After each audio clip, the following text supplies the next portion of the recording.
Saudaraku, apakah saat ini kamu masih merutinkan belajar, atau kamu telah lelah dan merasa cukup dengan ilmumu?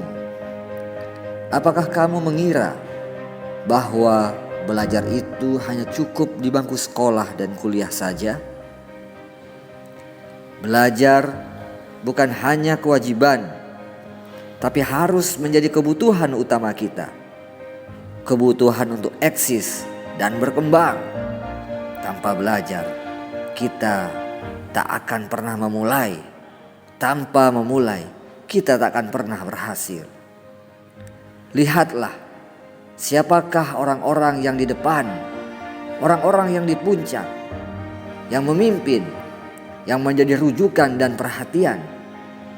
Mereka adalah orang-orang pembelajar. Mereka terus belajar hingga menempati posisi dan keadaan mereka saat ini.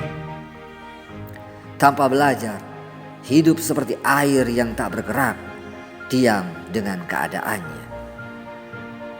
Ingatkah kamu saat Nabi Musa, pemimpin kaum Bani Israel saat itu, merasa harus belajar lagi dengan Nabi Khidir? Umur berapakah beliau pada saat itu?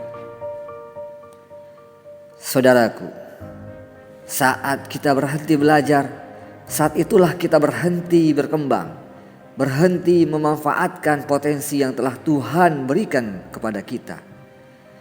Sementara kehidupan ini terus maju dan terus berkembang, saat kita tidak ikut dan belajar, maka kita akan tertinggal dan terkilas oleh zaman.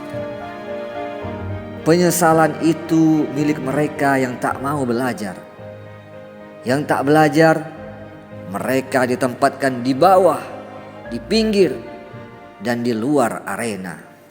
Hanya orang-orang pembelajar saja yang bisa di depan, di tengah, di atas, dan di muka. Belajar itu bukan hanya sekedar prestasi, bukan pula piala dan penghargaan. Belajar itu adalah hidup. Belajar itu adalah nilai-nilai yang kita anut, cara-cara yang kita lakukan, dan hubungan-hubungan yang kita jalin. Semakin belajar, semakin bijak.